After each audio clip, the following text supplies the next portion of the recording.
So, do you want to? I know part of what I had on my kind of list of things to talk about was some of your favorite stuff in the garden. And since we're out here already, we want to cruise around, and then I can maybe ask you some of the other questions in between. Well, sure. I'll show you one of the most fabulous mountain hemlocks in the world, and it's right over here. Okay, great. Right around the corner. Sweet. And it's just so rare. I mean, you go through the Cascades and you find interesting shaped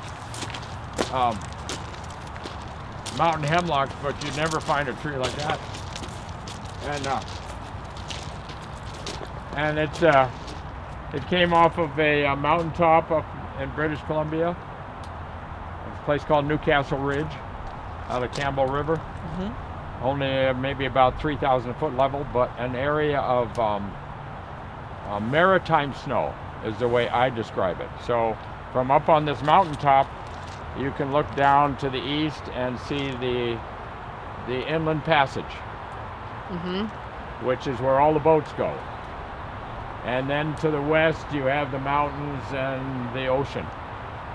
And so you've got this warm air coming up from the inland passage upslope, and you can see all the trees are kind of sloped to mm-hmm. accommodate that perpetual updraft mm-hmm. of warm, wet air. And then here's this cold stuff that comes and it dumps on this mountaintop. And if you look at this tree, you can see the folding that it did endlessly during its life because of that heavy slush. So you didn't put any of this movement in? No, this is all natural, even this part up here. So it's quite happy at this point. It's doing what it's doing, and of course it's growing linearly. Mm-hmm. It's because it has been untampered with. Right. And but what's interesting is that the area, the snow would come in early October, end of September, mm-hmm. and it would last until into July. And every tree on that mountaintop had a rounded dome top. There were no points sticking up. And this was way back in the early 90s. And I went up there maybe 10, 15 years later, and there's lots of new tops going up because it's melting off early. And so having the snow melt in June or early June gives a longer growing period. It's a good place to grow. You're not that high. There's lots of moisture, all of these things that are conducive to growth. And without the snow loading persisting and a short growing season, longer growing season, we now have vertical tops, mm-hmm. destroying that sublime, compressed dome type vision. And so it's just an amazing kind of a tree. This is another one from the same area. I have quite a few of these ancient hemlocks off that mountain. This one here. And I did a bunch of carving on this guy because I had some roots that were kind of up in the air on here, but and I just kind of, at this point, I kind of like to leave the dead wood on there. I like things to look natural, and so the purity of a totally finished, dressed bonsai, a koku futen style, is just kind of a little bit beyond my disposition. I suppose I could do it. Yeah. But I really just like trees to look like they're just naturally a stunted, ancient-looking tree, but they're growing in a colorful pot or some kind of a thing. Yeah, I think you have established yourself as your style as that over your long career, and I think in some ways that may have made you a little bit of an outlier, but right now, and you can tell me your opinion on that, but now I think we're really moving away from that, and people are really using the idea of trying to make a bonsai look like a tree rather than a tree look like a bonsai. Yeah. Of course, every artist has his proclivities, and things that he wants to express one way or another. Sure. And for me, what has always enchanted me, because I've been such a major collector historically, I mean, my whole bonsai career started with collected trees that I found inadvertently, maybe, especially the first ones, and then pretty soon I was looking for them.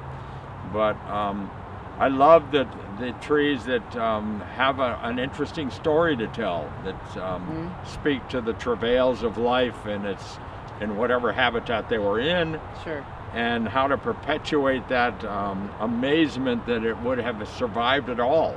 And so it's almost to the point where I like to have a tree that's in decline and still hanging on, because that's the longest life there is, you know. And that's the most interesting story. Yeah, that's right? the greatest story. I mean, a baby tree with its zeal and energy is okay, but I can't spend much time on that, you know. I'll put it in the ground and tromp on it a few times to start to turn it into something else. Sure. And so that's kind of the deal. So you know, when I do get around to grooming one of these things, they grow so little that I don't really have to groom these trees. I just have to take care of them, and it's mostly a watering discipline. The one thing that I do that's kind of bizarre, I guess, is the only trees that I don't fertilize ever are the mountain hemlocks. So I don't want any zeal at all on them, and I don't want them to go away from their yellow-green color, because this is the way they are in the mountains. If you fertilize them, they turn blue, and every tip turns to grow up. They get really happy. I mean, that tree is amazingly happy, considering that I never fertilize it, and I've had it for 30 years. Sure, it looks like it gets fertilizer for sure. I mean, this thing has got a lot of dead little things in here, which I can't really explain, but it's really kind of okay. It kind of makes it look old. But that one has a zeal about it, and it's amazing, because it's a very ancient tree, probably close to 800 years old, and anyhow, but I don't ever fertilize the mountain hemlocks. And I see people that do bonsai that have mountain hemlocks, and they all are fertilizing them one way or another. And they all have that color that I just don't really agree with necessarily. It isn't wrong. It's not natural. No, but it's a blue-green, and it's kind of like a mountain hemlock that's planted in a landscape. They lose that mountain look very quickly and start to grow into, well, this happens to be one that I moved in here. Speak of an old tree off of Snoqualmie Pass, and it's just happy, and so it has a different cast to its foliage color than this. I mean, it's subtle. Sure. It's subtle, but what a great example, right there next to it, the contrast. That's happy, and this is an ancient one. Not so romantic, but we just met on the beach through a mutual friend. And we started dating, and the spark was ignited. Oh yeah, fast, really fast. Yeah, it was amazing. Yeah. So I met him in like May or June, and when was that? And we got married in November, 1966. 1966. Wow. So right there right before the summer of love, wasn't that 67, I think, or 69 maybe, but you were right in there. Yeah. There was a lot of loving happening. Yeah. It was free love. Oh, well, no, it wasn't. No free love there. Yeah. No, we just, I guess we kind of had an old-fashioned relationship. Yeah. A little more of the conservative set. Very much. Yeah. Gotcha. But it took. And here we are. 54 years later. 54 years. Wow. Congratulations. Thank you. That's a long haul. Yes, it's impossible to think of. Right? To get your mind around how much has happened in that period of time. But I used to tell the story to people about the trees that Dan grew from seed. When I met him, they were in his grandpa's garden in rows, and they were all wired. They were this tall. He planted them in 1962, and so I met him in 1966 and married, and I had no idea what any of that was about. Right. You're like, I'm in. He's an artist. I think he's interesting. Very cool. Yeah. Very cool. So when did you guys come down here? Well, we've. When did the garden start? Yeah, when did this place start? 91. 91. Okay. And it took us Gotcha. 3 years to get a permit Oh, to put a garden on top of a garbage dump. Oh, My house is on a garbage dump. Yeah. Okay. Yeah. I guess we have a habit of making lemonade from lemons around here. That's it. Yeah. This guy here is another one off of Newcastle Ridge, so you can see the crushing that took place over its long life. It starts over here,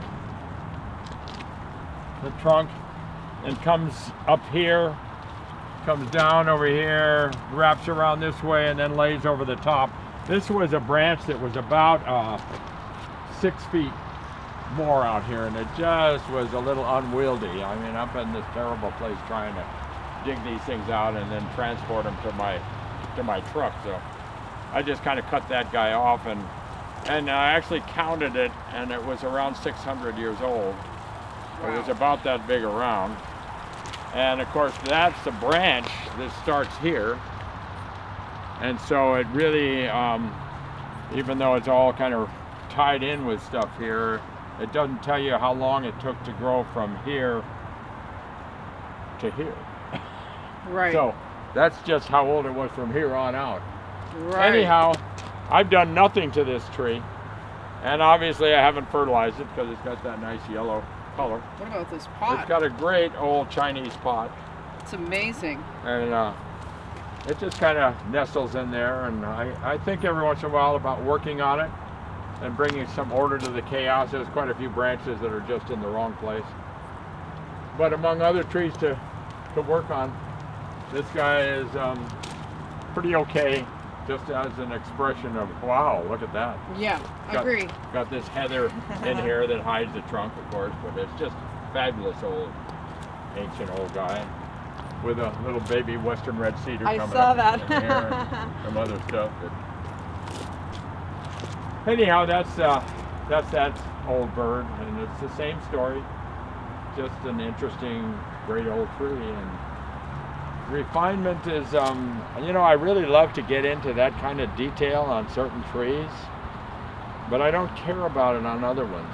They have enough of a story to tell. Sure. I mean, here's one that I grew from seed that is from the turn of the century, so it's 22 years old.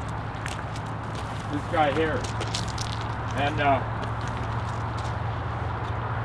I dug him out of his growing ground about 4 years ago and put him in this pot, and then I started bending some branches to get things located, and I did some grafting right here. I brought this branch up and grafted it right here so I'd have some foliage here. I want to train this as a kind of a windswept or slanting style because the trunk is all going this way.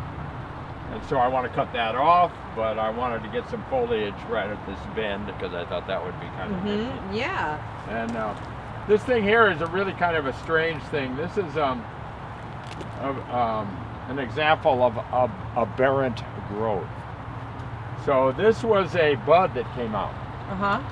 And so the trouble with that is that none of this bark is fastened to this bark. And so it only has a little stem in there holding it to the trunk. How strange. Yeah. And so it would very easily just break off of here. And I'm going to take it off because it's blocking the view of the trunk here. Maybe I ought to do that with you guys filming it. See, sure. So this should come off of here quite easily.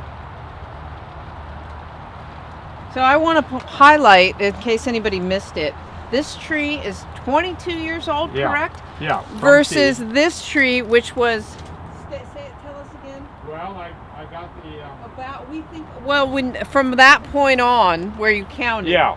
About. Well, that was 400 years from that point on out. And okay.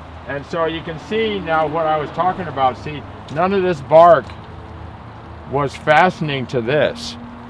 So there's this little connection back in here. Look at that. What?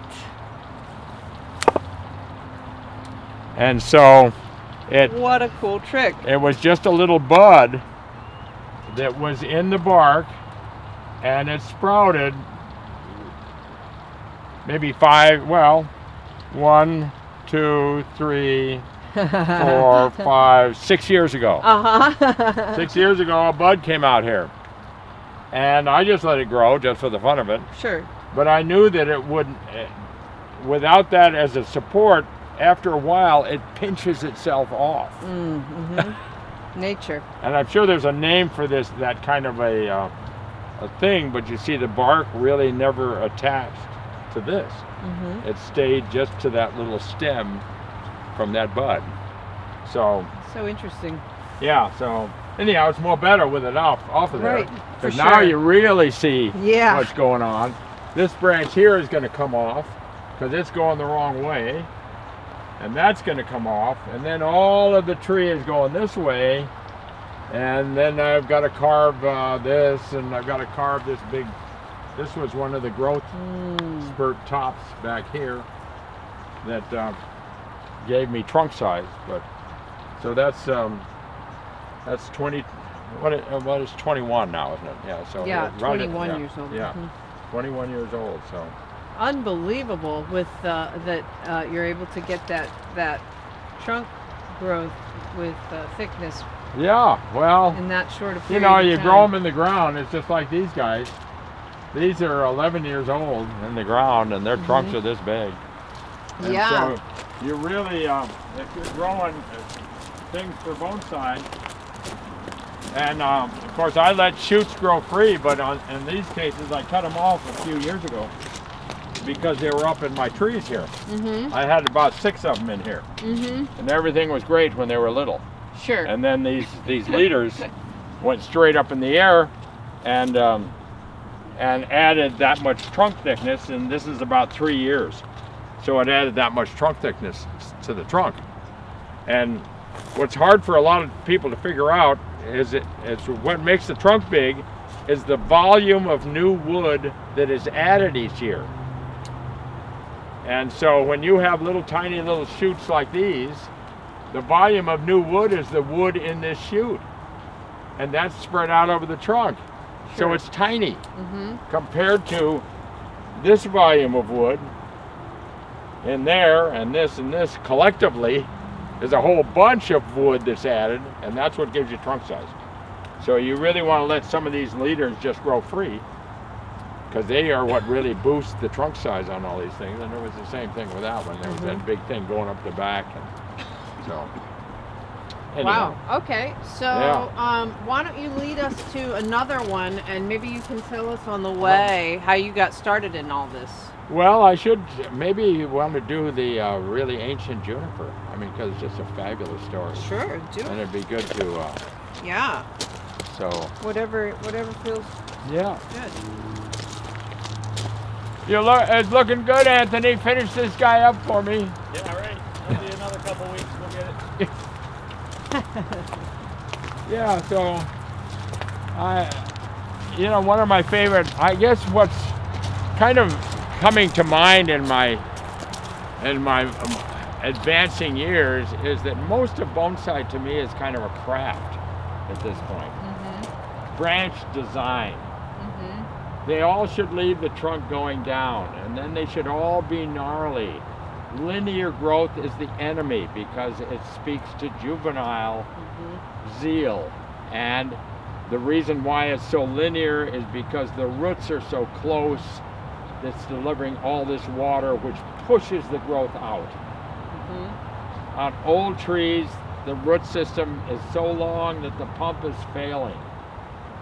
It can't deliver the water, so the foliage is in a kind of a quasi wilt kind of a mode, and so it's real gnarly and floppy, and finally it has enough water to just harden off, and that's why you look at an old oak tree and it has a straight trunk from its youth, and then it goes out and the branches keep getting gnarlier and gnarly, and at the end they're just this dance of wildness out there. Time. It's all about the water. Time to- As you look around the landscape here and you look in the distance and you see all those trees that are going up to points, Sure. they're all baby trees. Mm-hmm. And so, and most people, that's the only trees they've ever seen are baby trees because everything's been logged off. Mm-hmm. My favorite tree is this one across the street. I've showed that to so many people to explain this story.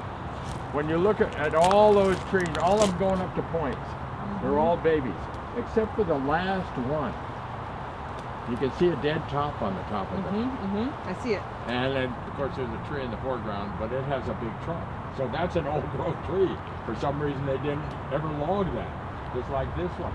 But there aren't many of those around for people to see. Right. Now, luckily, we're that close to Snoqualmie Pass. You can go up there, and there's a giant fir right along Interstate 90 before you get up to the summit. And, you know, lots of visual experiences. But I think about people living in other parts of the country trying to create the feeling of an old tree and have never seen one. Yeah, I to know think how they look. it seems like people, at least for me personally, and what I'm seeing other people do, you get to a point in your bonsai journey where you start wanting to see the ancient trees, and so then you start getting out there in the forest. But you started in the forest. I started, yeah. You started in the forest. I've got this old history of gnarly ancient trees, and so. You started in the Forest Service, isn't that? Well, I actually started going through college because I was going through forestry at the University of Washington starting in '57. Oh. And I was working my way through school. At nights I was working at the university bookstore, being a janitor. And the daytime I had morning classes, always on purpose, so that I'd be off in the afternoon. And I had a truck, and I had an uncle who was a landscape designer who worked for White's Nursery, which was out in Kenmore. And the garden center there was run by a guy named Ed Hume, who was a radio commentator for many years in the plant world, kind of like Cisco. Anyhow, so I would go up in the mountains and collect trees and sell them to White's Nursery, where my uncle was the landscape designer. So Gotcha. And then I was collecting vine maples up the Skoke River, which is out at Shelton over here, Skokomish River. And I came on an area where the deer had apparently nighted down, or they were there enough to just chew all of the vine maples down to big trunks with tiny little branches and Perfect. And even in the summer, tiny little leaves. And I remember looking at those and saying, that's what those Japanese guys put in the pots. And that really kind of began the whole thing. So I was vaguely aware of the bonsai world, but I wasn't involved in it. I was involved with timber production and pruning trees to be free of knots. Sure. So you'd have good, clear lumber. But I quickly evolved into kind of a, look at that, there's another one of those gnarly trees. And, I did that until the late 60s when the Puget Sound Society decided to get together. And I had joined the men's bonsai club, the Bonsai Bums, which was Dr. Bruner and Connie Raphael and several other doctors around. And I joined that in the late 60s as a cub member. And but I came to that club with all these wild trees out of the mountains. And so it was just kind They of were like, come on in! Yeah, this is good stuff. Along with a new guy at the same time was Roland Fols, who was the guy who donated his collection to Weyerhaeuser this last spring. Beautiful trees. Just to kind of hold back on, I'm not sure that he's out of the bonsai business, but he has a garden center back in Indiana. But he was out here, had just become a physician and was a bonsai enthusiast. And we were both new guys in the club, so that's kind of fun. Anyhow, so I just got this long history of just roaming the mountains and finding ancient gnarly trees and then trying to simulate some of the natural effect of aging on trees. And so I'm looking in particular at this redwood tree growing out of the rock here, and all the carving I did on that to make it look really ancient, as opposed to a flawless, beautiful, arguably beautiful, redwood tree built around its striated bark and things like that. And so, well, the ancient redwoods, it's my understanding, are, you know, they've had their tops knocked off, and there's 12 new trees growing out of the top. Have hundreds of reiterations Yeah. coming off the trunk, trying to replenish or replace that initial terminal loss. And yeah, the ancient ones are fabulous. They rarely have that much kind of damage at the bottom, although a lot of them suffered fire damage, and so they're hollow inside. And you saw that on some of the sequoia pictures that they've been showing lately as the fires burn up in that area. Anyhow, this is, I was just looking at it and thinking, yeah, I carved that all out of there, and it really looks great, you know. It's needs some grooming, but there you go. Absolutely. If you go back to some of the roots of some of the all the problems that are going on in the world right now, they all go back to a disconnection of some kind, either with ourselves, with the earth, with each other, from, you know, our place, our sense of place. It just goes on. And so a lot of people I know are doing what I'm calling now heart work.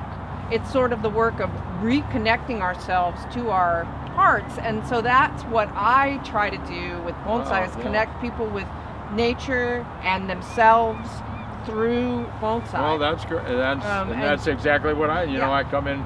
I have people come in here and I talk to them about growing trees and how fabulous, and you're watching the evolution, and if it turns out shitty, it's because you didn't do a good job. But anyhow, you gave it a shot. You know, and it's kind of what we do to do things by default, as bonsai, craft people or artists, whatever you want to call us. I feel like it's kind of what we do naturally. It's kind of, we feel that, and so we share it with other people. And you definitely do that. Every time I come out here and see you. Way back in the mid 90s, I guess, and then I planted it on an upside down cedar stump out in the pond. Sure. And it just festered along for years because the bald cypress trees and the pond cypress trees, and they're really very similar. They just have a slightly different type of foliage, which you probably don't know anything about, but I'll show you what I mean. Yeah, a little bit. You can show us. This is the pond cypress. So it's a Taxodium ascendens, and this over here, this red tree down here, is a bald cypress, and it's a Taxodium histicum, and they live in the same environment. But on this one, you can see the needles. So this is called pertinent needles, because they're out there where you can see them. This is called appurtenant. So the needles are there, but they're stuck to the sprig. Sure. Weird. And so the difference between pond cypress and bald cypress is one has appurtenant needles and one has pertinent needles. So cool to put them next to each other so we can talk about that, you know. So it's just really kind of, that's kind of weird. But this one's obvious zeal. This is profoundly ancient one. It's just growing right on that rock. And these I all collected in the swamps west of Miami out there years ago. Wow. In one of my wading around in the swamps and fighting off alligators as I'm dragging trees oh my gosh. to the truck. And I had an episode the last time I went down there. I went down there with a friend of mine when I got these big ones because I needed these for the flower show, to create a garden and for the flower show. And we dug them, and I stood them up in the truck, in the pickup truck, because I didn't want to lay them down bus branches. So they were all kind of standing up, so it looked like a grove of trees. And we pulled out on the main highway. And I don't know if you've ever been along, this is Tamiami Trail, but the ditches are full of birds, fishing, you know. And so herons and egrets and all of these birds, and there's all this traffic going right within 10 feet of them, and they don't pay any attention. And I pulled out with this truckload of trees, and they all flew away ahead of me. Talk about a portent. Because later that night, my truck caught on fire up near north of Tampa. And of course, up there aren't ditches with water, and so you can't pull into them to put the fire out. So finally it started burning inside of the truck, and so we had to get out of the truck and save the trees, and then rent a truck and go. Anyhow, that's a whole Now that's deal, a tree with a story. Yeah, that's a tree with a story. At any rate, this is one of them, and it sat on this gnarly root chunk out here for 20 years and didn't grow any more than this guy. Okay? Oh. And then it got happy. And I said, well, there you go. That's what happens when a root comes ashore. Sure. So I'll show you what happened here. So the roots finally came ashore, and you can see them out here. And see these big roots coming from out there, coming in here, and growing cypress knees. So they're showing up all over here, and so whenever a tree in your yard seems to be really happy, you know that the roots are out of the pot. That's the way it is. Look at their little Japanese maple growing right there. Right. But these things are starting to rise up pretty good, and they'll grow into those cypress knees. So yeah, it's okay. They'll get tall. Well, they grow up into these strange Yeah. things, but they never vegetate, so they don't sprout. How big do they get? Well, some of them get 4 or 5 feet tall. I've seen them, and so. That's cool. But the trunk is getting quite huge now that it's happy and putting on that kind of growth. It's such a cool tree. Yeah, although it's gotten so bushy, but this will turn an orange color in November. Then all the foliage drops off. So these are all Japanese Perfect maples. timing, right? Yeah, these are turning are now, and beautiful. these will be colorful, and then, well, they'll turn like that one down there. See, now the ball cypress is turned already, but it's completely in the water, so it's kind of pissed off. That is why it's that particular color right now. So. Well, the weather was super wacky this year too. Yeah, it's hard to. This is Methuselah. And the live part of this is right on the bottom of this root here. And it comes up and goes up the back side of the trunk way out here. It goes up to the top and then comes down this branch. And that's where the live line is. Wow. When I found this tree, it was on a sloping hillside about like this, not real steep, but solid sandstone, limestone mixed with cracks in it and trees growing out of the cracks. And this particular tree had tipped over, but it had fallen uphill, and so it was still alive. And 2 little tips when it tipped over bent and grew towards the light phototropically, right? And so that's what made that bend up there. You can see that bend on this top branch. And there were 2 of these tops on here. This was the other one here, which I cut off and carved. And that's how I got the count of 215 years per radial inch. And it was about 350 years old up there. And that's how long ago the tree had tipped over. Okay, and so then those tips grew for 300 years and got this size diameter. But what's really fascinating about this is solid rock. When you start to study this trunk, there's some amazing elements that are here. First of all, there's this vertical shoot here, which happens to be the baby growth. So all junipers, no matter how environmentally abusive it is, generally have a straight tree to start with. And then it dies down, and then this branch grows, and this branch grows, and it all has to do with that old tree up there, how it slowly is declining. Lower branches still are getting water, and so they grow, but they grow gnarly because they're short of water. Sure. Okay. So this was the original growth, and that trunk's spreads over and goes over this way, and then comes right down there. So this is the center line of the tree, going right down to there, and then here's that live part coming down underneath there. So from here to that bark is 14 inches at 215 years to the Sure, inch. gotcha. But what's really interesting is these once were roots in the crack. And the reason the tree tipped over is because the rock was down to here. And so the bottom of the crack was exposed, and so the tree lost its stability and tipped over, but it didn't die. There still were enough roots on that surface. But for there to be roots here means that the seed had to have sprouted up here. Because what happens is the juniper berry falls into a crack. Sure. And then it's not dumb, it sends its roots down to where it's safe to laterally spread out. So to have giant roots here means that at one time the rock had to have been up to here for there to be a crack for it to fall into and dirt behind it for roots to grow here. Right? Sure.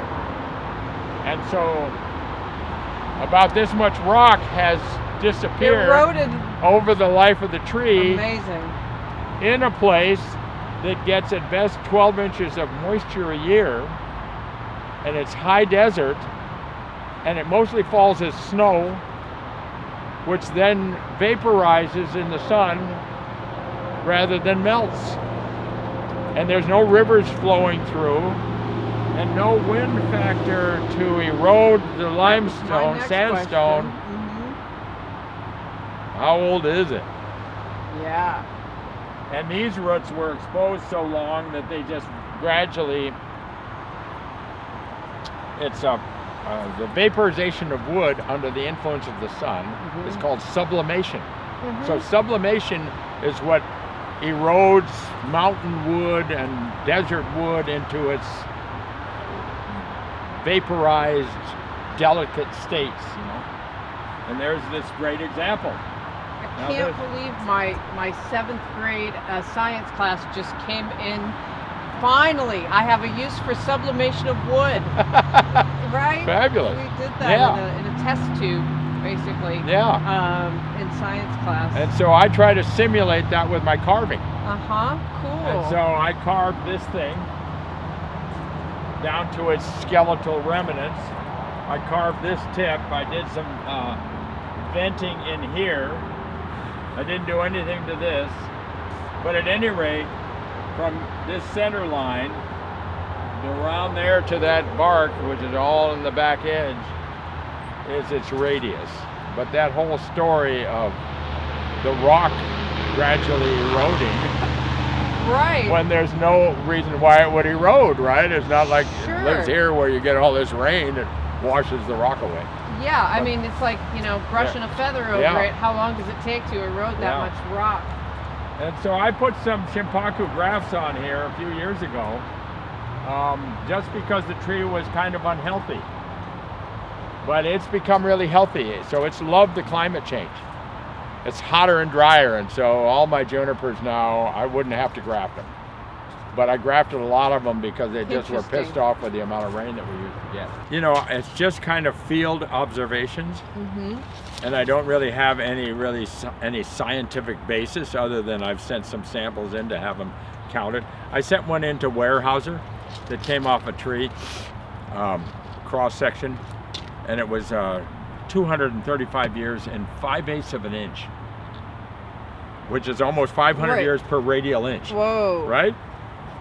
And they said that there was 1 cell per annual year on that thing in cross section, and that wherever it is, it's definitely not tree growing country.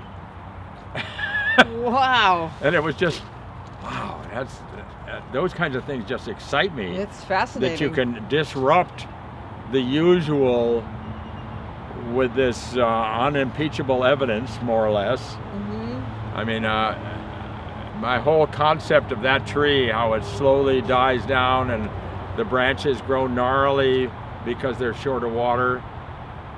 And that's because they flush out in the spring with usual richness, but then they realize that they don't have any water to support it, and so it goes into a quasi-wilt, and slowly it hardens off, but it leaves this.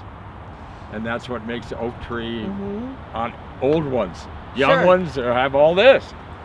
And so all of that just roils through my brain as I'm working on trees and things, and I said, you know, yeah, this is, oh, it's straight, you know, get rid of the straight, cut it back and make it gnarly. And that's kind of what we're doing on that cedar tree back there now. Very cool. And it's, you know, nature just does this thing where it just keeps going in that sort of persistent one direction of survival and continuing the cycle on. And then we play with that. Oh, I know it. We play with that as it continues and gets more gnarly in reaction to what's happening around it, and it's just fascinating. I'm right there with you. One of the, I had a major tragedy this spring, but I think I may have forestalled it on this ponderosa pine here. I had a pitch borer. You know what pitch borers are? You know, those things that leave a wad of pitch on the trunk. You see it? And they girdle the branches and kill them, and they love ponderosa pine and lodgepoles. What are they called? Pitch borers. Oh, pitch borers. So it's a grub about this long, about that thick. Sort of tastes like turpentine. You've heard of grub steak? Are these the same as pine borers? I mean, we sometimes call them pine borers. Borers. They're all the same thing. They eat the cambium anyhow. Sure, yeah. And, anyhow, there was one, and it girdled the branch that all of that top up there was pointing up and off to the side, that whole branch. So they were, as a matter of fact, I see something shiny in there right now. Let's see if there's a, there's some right here. So see that gob of pitch? Yep. Right there? I see it. So anyhow, so I grafted this here.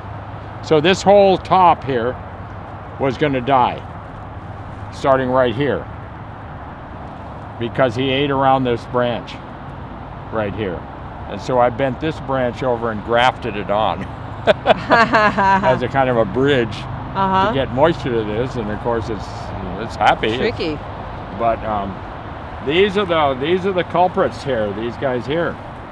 And so you might be able to see it better from down below, I don't know.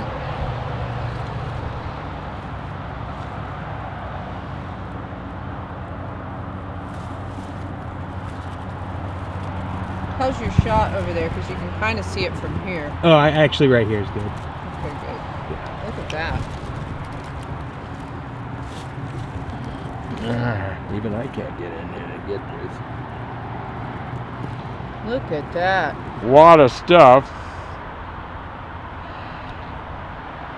And it's a little, I don't see them here. You usually see them squiggling around once they're kind of uncovered. Yeah. The outside looked like that. Whoa. Just that big wad of pitch. So like I said, it's lunch for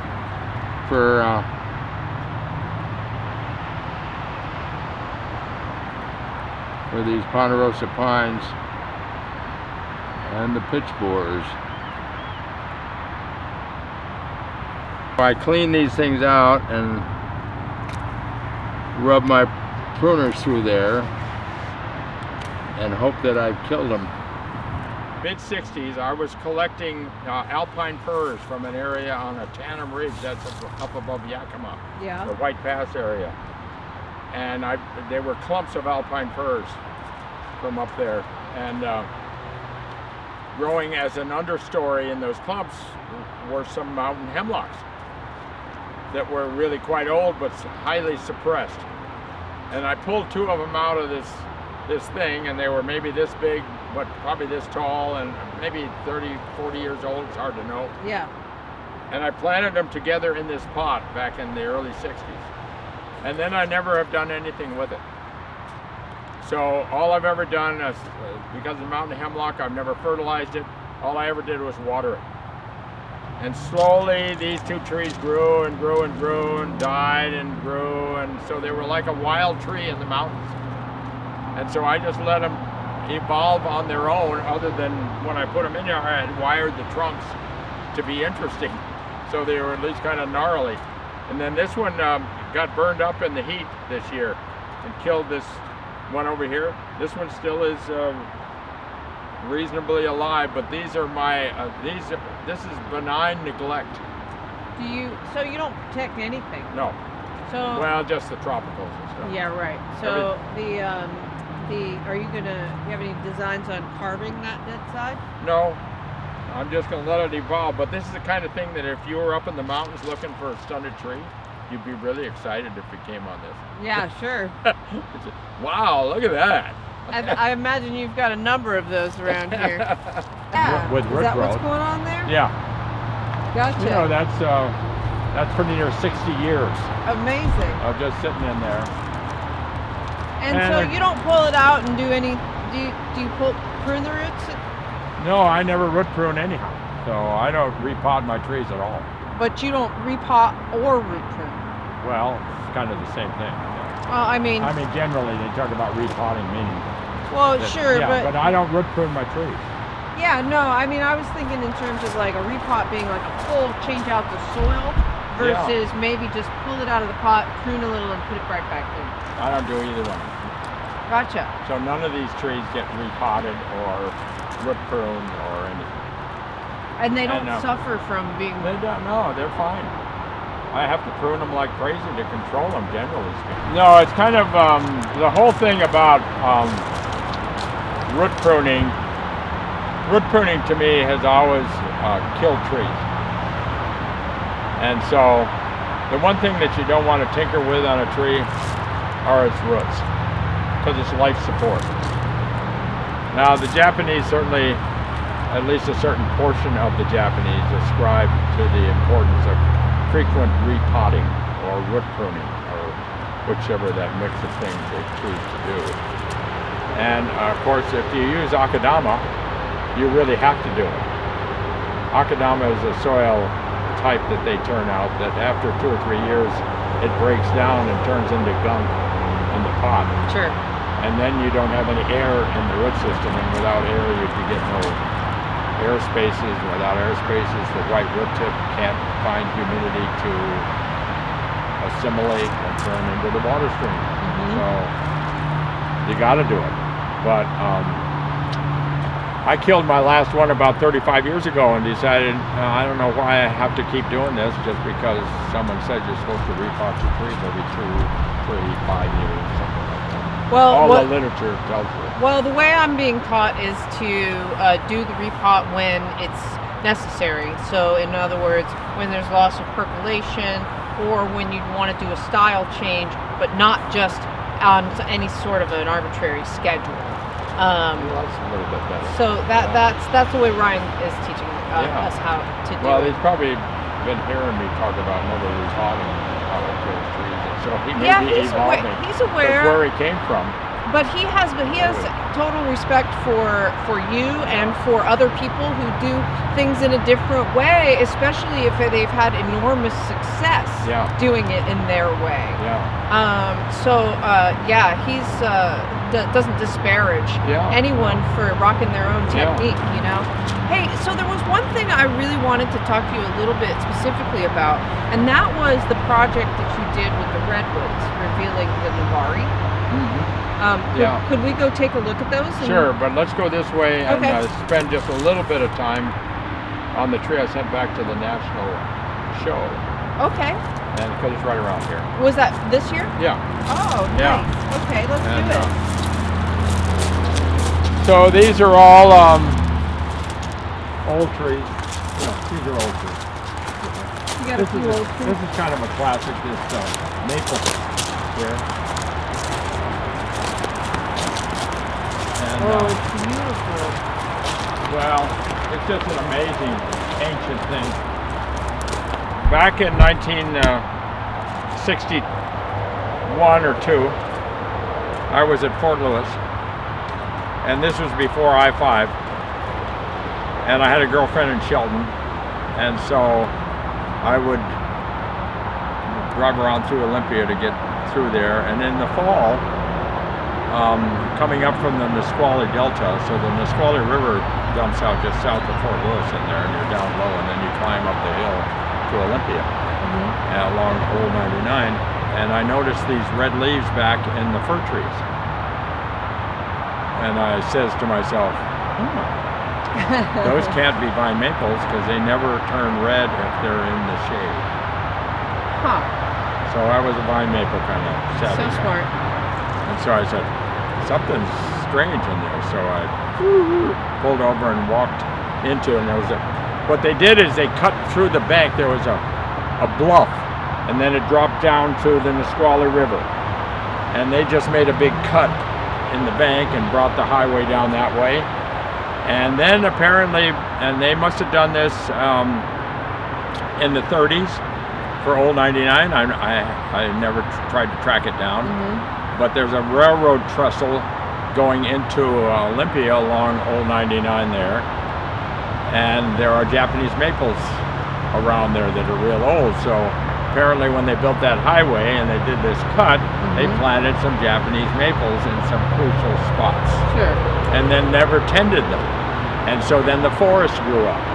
And then I came by in 1961 and saw these red leaves back in there, and went back, and here was a whole row of Japanese maple, Acer palmatum, growing up this bank, which was a gravel bank which had eroded down, and so the trees were just all gnarly. And this is one of them. I have two of them here in the garden that I ultimately collected all those maples off that slope. And I put some in some yards, and they now have trunks this big. And so this was all from back in the 60s, so that's, 45, 50 years. I find it fascinating that they planted Japanese maples for that purpose. Like usually they use more of a sort of commercial tree. Well, that's a commercial tree for them back then. Yeah, I guess now then. they'd want to put native trees, probably plant vine maples. Who knows what they would do now? But anyhow, so this was one of those. Yeah. And so it was about 15 feet tall, but it had this lower kind of character going on here. This was the main trunk, this one here, going up. And so I cut that off, and then worked with these sprouts, and gradually this rotted away. This was a bark seam on the outside of that thing, and now it's grown around and become a trunk. And so where it started to be just a surface thing with this dead wood on this side, it's enveloped that. Neat. And it's now completely hollowed out inside here, and it's full of these roots down in here that are just kind of bubbled up in there, filling that hole with viable roots in the middle. And so it's just this really ancient old chunk of stuff that just does what it does every year for me. And I just can't get over how beautiful it looks right now. We've caught it at just the perfect time. Yeah, it's just a great old guy, and sits out here in the sun and cooks and grows sagina moss, and I use Roundup on the sagina moss to kill, this kind of stuff. Yeah. Or red clover. I use a lot of Roundup here on the trees. Shame on you. Well, it doesn't kill the moss, but it does kill the stoloniferous moss. So that stuff that's got feathers on it down there, it would kill that kind of moss. Yeah. That when it's dry is just a stem sticking straight up. Then when water hits it, it unfurls into those little prickly things. And I've got it on some of my bonsais, and so I kind of don't spray those. Sure. I kind of like it as a native moss, but it's stoloniferous. It actually grows underground. And so occasionally it'll get too deep, and so I'll just scissor it off back down to ground level, and then it all comes up again. This seems stargrass, right? That's stargrass? Is that? I don't know. I think so, because it's like comes out and it looks like a star, but then it gets long and it gets those. Well, it'd get a stem on it after a while. So anyhow, that will get zonked with Roundup. Well, so will our environment. Well, I'm an advocate for the earth. I have to say, that's what the earth would say Yeah. if it could talk. well, I just can't handle these areas with Epsom salts and pruning it. It looks great. Isn't that a fabulous tree? Yeah. I mean, think about great pines that you've seen. This is a tree. This is a meditation tree.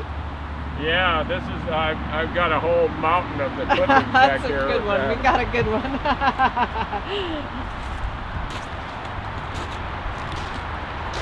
Scanning fertilizer, you get more zeal, but they're not dependent on it. What they're dependent on is water from the woods. I'm working. That's why trees growing in cracks in the rocks. Sure. That's all they get. Well, They so say, but what well, about no, the there's some minerals? iron that comes Sure. out. It doesn't come out of sandstone. It doesn't come out of limestone. It may come out of granite. Like I get it in the ground, I get it in stone where minerals are being mined, but by microbes or whatever's happening there. But where I falter in my ability to get my mind around it is once it's in a containerized environment and it doesn't have Any of that. any of that. So, I'll Of course, keep I working on it. fertilize.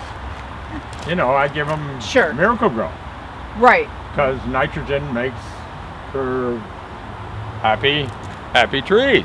Sure. But the dependence, I can't believe it. You Because know, of my experience in the wild, mhm. and I've been to hostile places.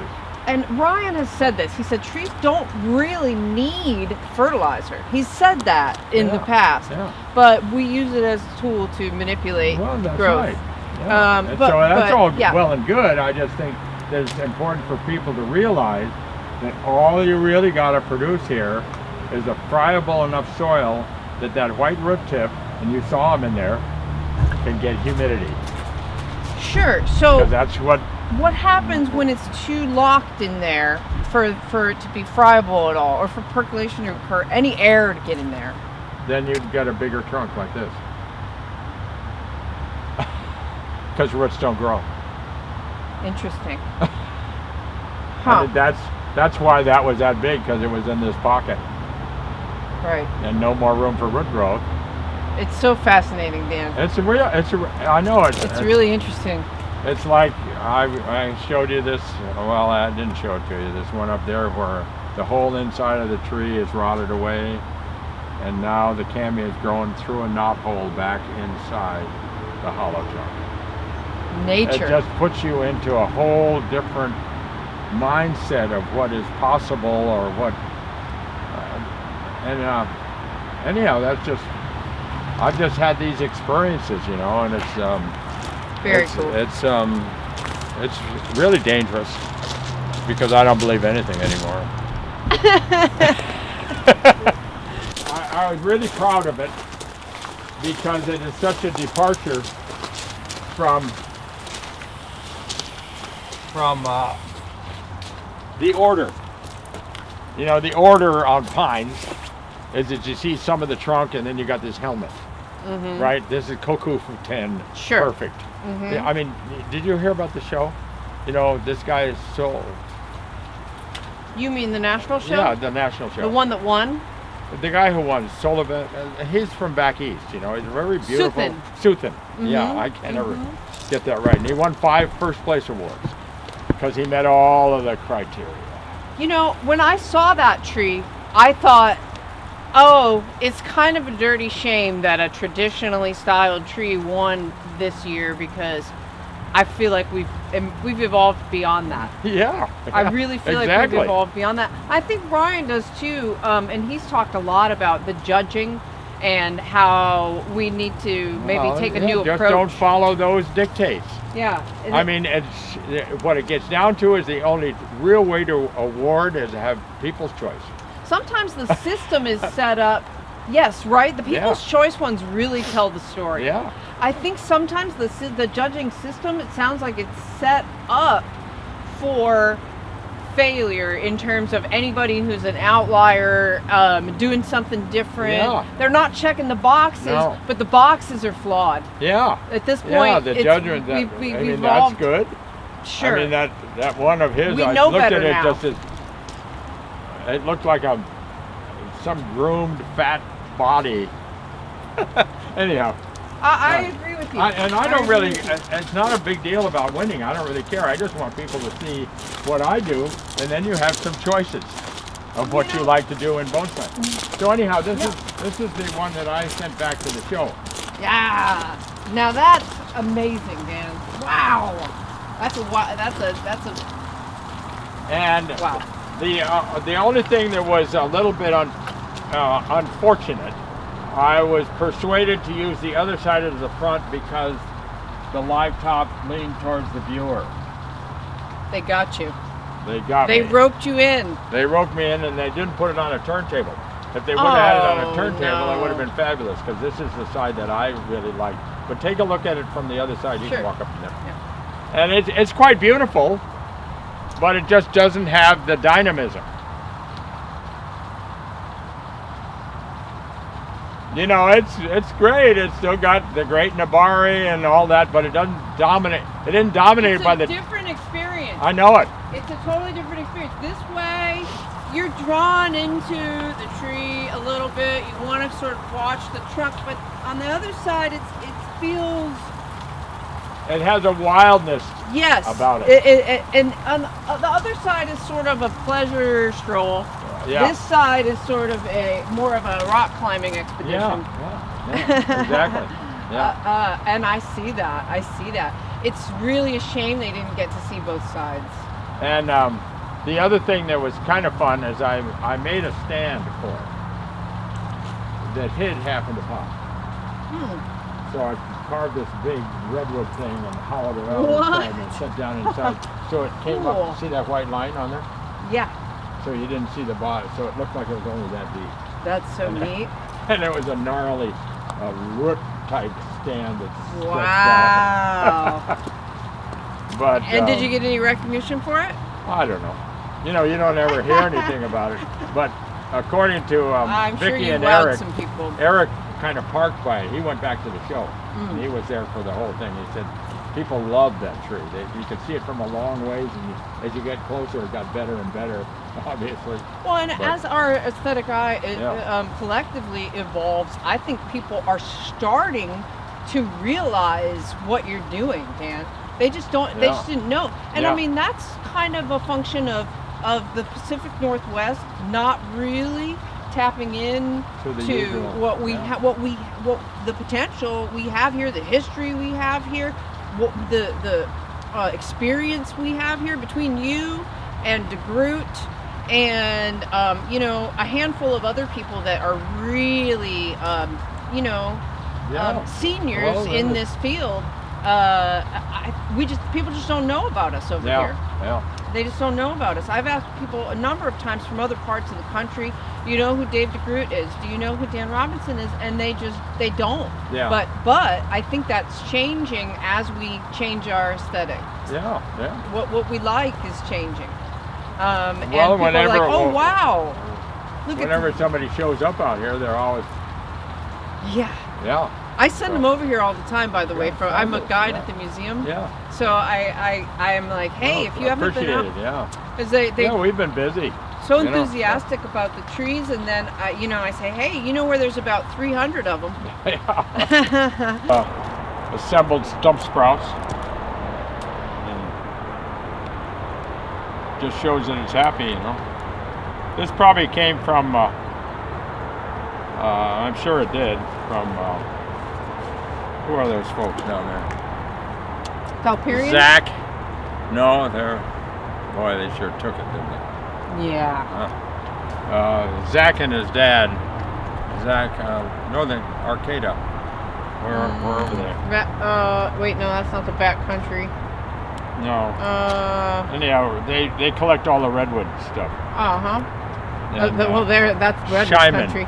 Yeah. Shyman's the last name. Oh, right. That sounds Yeah. familiar. Yeah, so this was one of their finds, and then I got it from quite a long time ago. It was all naturally hollow inside, so Oh. I carved that a couple of years ago, killed the top on it, And then I carved this face this last spring. And I want to go all the way through, but I didn't do it. My bit wasn't long enough, so sometimes your tools fail you, you know. Yep. Uncovered all of this. This all had stuff on here, and drained this, ran a hole through it so that it wouldn't fill up with water. Killed that top, and then started to gnarl this the way I like to have it be. Kind of gnarly. Make it look cool. And, yeah. But it just is, it's such a tree, you know? It's just wonderful old things.